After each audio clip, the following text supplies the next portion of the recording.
my situation may be even harder because I'm like so public that everybody's watching every move I make. Yeah. I've been, even in the last year, I mean, I've read on Dumois that people saw me drinking on an airplane.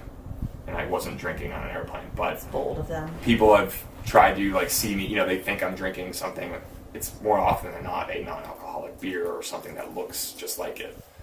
Mm-hmm. But yeah, I mean, I've had a lot of practice, and I would say to anybody, I mean, you're not going to be good at riding a bike the first time you get on it, and the first time you go to a wedding sober, it's going to be awkward.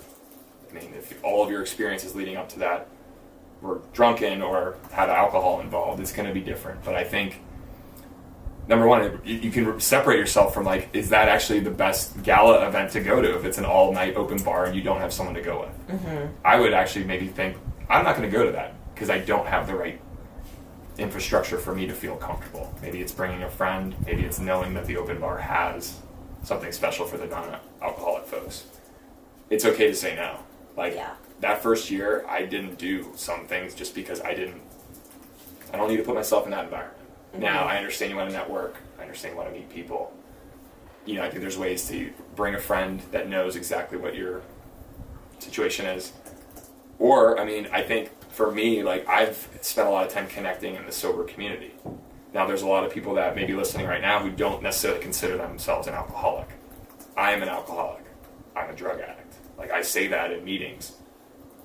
I have sober community because I go to meetings, and I have met people that are sober, that have been 20 years sober. Mm-hmm. Before I go to a wedding, give them a call. Mm-hmm. And give you some tips and tricks, or just to talk. Yeah. I've been to weddings where an hour and a half into the reception, people are getting drunk, the dance floor is going off. I'll step away and take a walk during the wedding and, like, clear my head, just get some air, get away from the noise and all the screaming and the repeating stories and all the things that get annoying after a while when you're sober at a drunk event. Take a break or leave. Yeah. And I think practice is just getting repetitions. Putting yourself out there is important because, sometimes I have been scared to go out because I don't want to be uncomfortable. Mm-hmm.